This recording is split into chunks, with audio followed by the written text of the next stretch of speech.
No matter what you're building, whether it's a business, a leadership team, a healthier body, or stronger relationships, it happens one step at a time.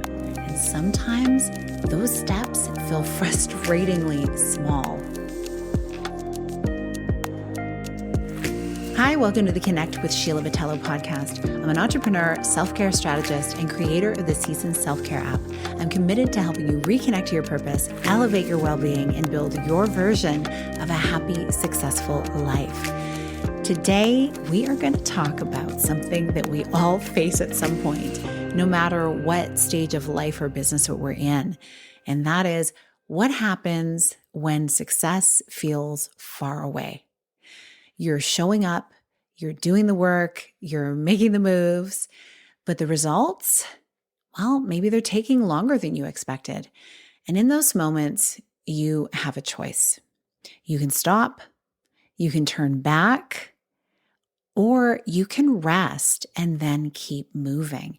And this is something that I walk my clients through and that I walk myself through regularly when I'm starting new things. Sometimes stopping is actually a good thing to do because maybe it's not an aligned step for you to be taking.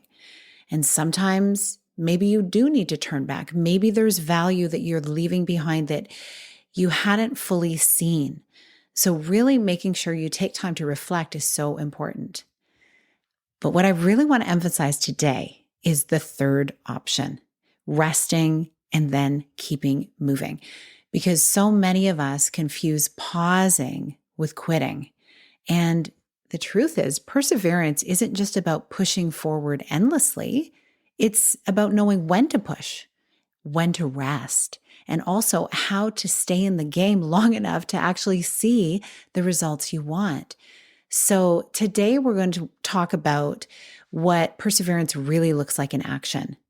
Not the glossy motivational quote version, right? The kind we hear all the time, but the real life, sometimes frustrating, often exhausting version that actually leads to sustainable success. And I'm going to share a story about a recent moment where I literally had to decide to push forward. And we'll talk about how this exact pattern shows up in our business, in leadership, and in any area where we're striving for more. So it's a fun story. It's not super serious, but it's a beautiful word picture for you. Recently, we had a huge snowfall in my area, and after being cooped up inside for the day, I was so excited to finally get outside for a long walk.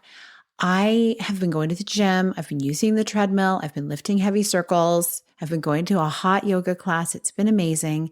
And if you've been listening to this podcast for a while, you know how much I love my walks.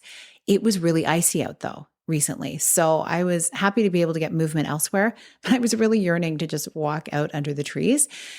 So this particular day, the sun was shining, the air was crisp, but it wasn't too cool. The sidewalks had been perfectly plowed. And it was one of those ideal winter days where everything just felt fresh and clear. And so I was walking along on this new area where I love to walk that leads to a forest, like my favorite little community forest where I love to walk through. There's a trail that goes through it, and you can see houses around there too. So I'm not walking alone in the forest. And as I'm walking along, my heart kind of sank because I was halfway through a very large section where it's like either keep going or you have to turn back. Well, I hit a section where the sidewalk wasn't plowed. And it really caught me off guard. I had forgotten they were putting up a special fence along this particular pathway. And so there was construction equipment off to the side and stacks of different things to build this fence. And so I thought, oh, of course, why would a plow for the sidewalk go over that area not knowing what's under all this snow? It was like 15 centimeters of snow had fallen. So one minute I was moving with ease, enjoying the walk, and the next I was staring at a stretch of deep, untouched snow that went like halfway up to my shins. And in that moment, I had a decision to make. In fact, there was someone walking behind me, about 200-300 meters behind me. And I thought, interesting. I wonder what they're going to do. I didn't turn around. I just said, well, I'm just going to keep moving, right? I could turn back, take the easy, clear path home, or I could push through the deep snow to get to my favorite forest trail at the end of my walk. And now logically, turning back would have made sense. It was the easier choice. The wind would have been at my back instead of at my face. I wouldn't have had to struggle through the snow, but I really wanted to get to that forest. And so I pushed forward. And let me tell you, it was not easy because I also was avoiding some things that were like different equipment and things. Like there was space enough. It was safe. Don't get me wrong. But I was moving and the wind was in my face. And I thought, okay, I really want to not be in this situation for a very long time. So I kept moving. And with every step, my legs actually were burning because I had been doing a leg workout a few days earlier. So it was for the leg workout. My legs were already sore. So here I was moving through. I was lifting my feet higher than usual, trudging through snow that went up to my shins. My breath got heavier. And for a moment, I was like, okay, what am I doing? Is this really worth it? I couldn't go on the road because there were cars and it's not safe. And then I saw it, a break in the snow. The path had been cleared again, and suddenly walking felt easy again. I could breathe more freely. I could move more freely. And at that point, I felt like, wow, look how easy it is to walk without deep snow. And then, just as I was celebrating, another section of deep, unplowed snow appeared.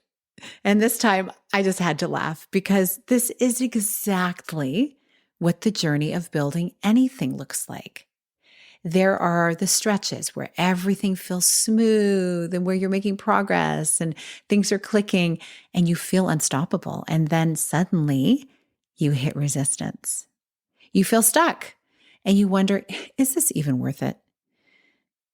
But what I've found when I look around at mentors, peers, and aspirational leaders in my life, the people who succeed, they're the ones who keep going anyway. Yeah, it's going to get hard, but they keep going because it's worth it to them. There's their version of a forest that they want to go traipse through at the end of this experience. And what was interesting is partway through, I just had to know, was I being followed? Was this other person going to do this also? Which would have made it more fun, frankly, because, oh, hey, look at us trudging through the snow. Isn't this fun? Being the connector that I am, that would make it even less work. But I turned around, they were nowhere to be found. And it made me realize how long it took me to get through the snow because they weren't that far away, but they had doubled the distance I had taken going back up a hill because I was walking down a hill. Now, I've seen this exact scenario play out so many times in business. Back when I was growing my direct sales business, I worked with so many people who were right on the edge of a breakthrough, but they just didn't stay long enough to see it. We would spend months building leadership into an organization, training, coaching, pouring into people, and then they'd get impatient. They'd get uncomfortable putting themselves out there, thinking like, well, I've already asked 1 time or 2 times to have a meeting with someone or to present something to someone, and they started to get really uncomfortable. And like, oh no, I'm bugging people.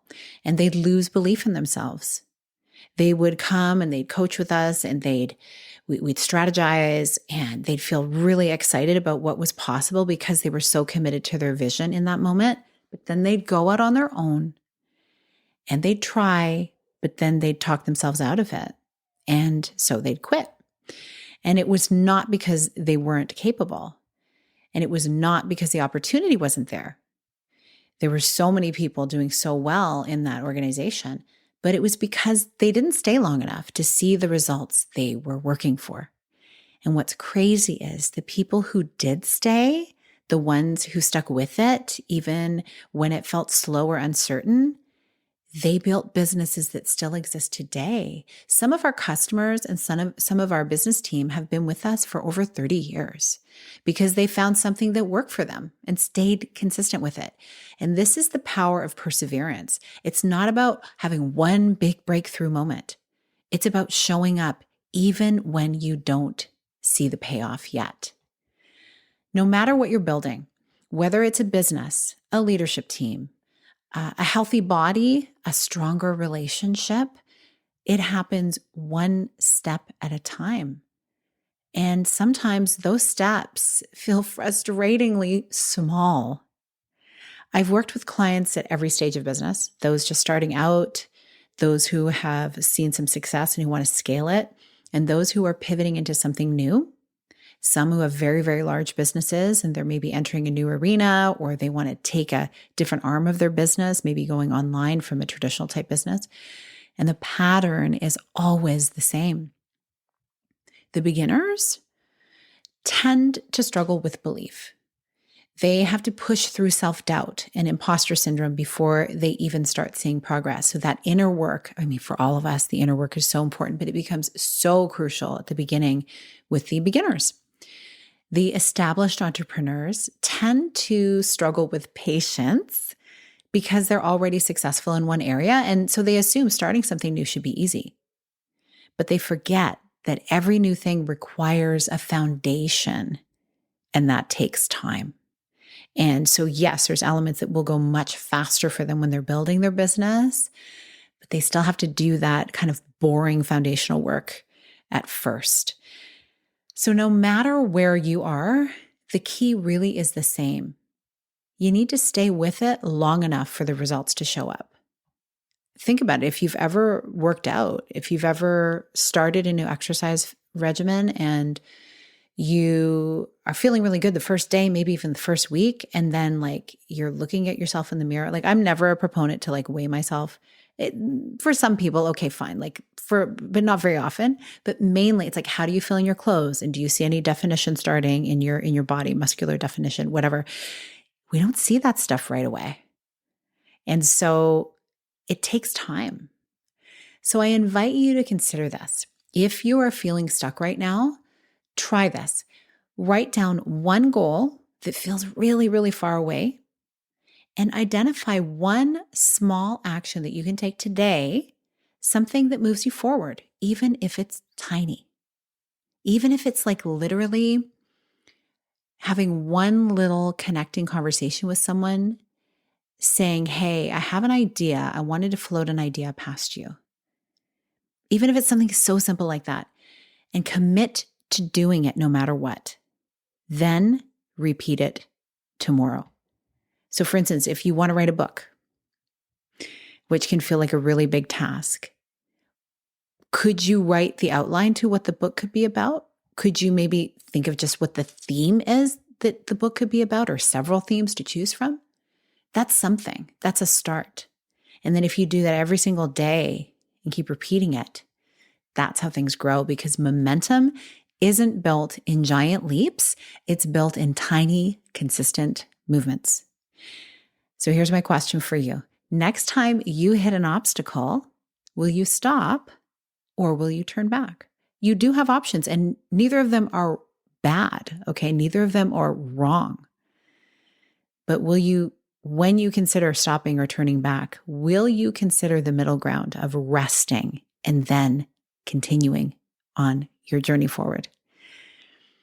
If you are in a season where you want to push forward and you need support, I'd love to invite you into this season's Growth Accelerator.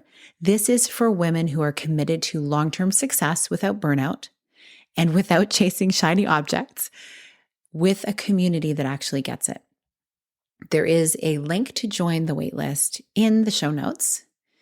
And I'd love to hop on a call with you and see how you feel about what your next big moves are in your life and business.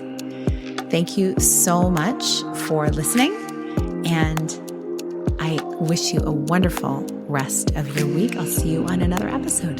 Big blessings.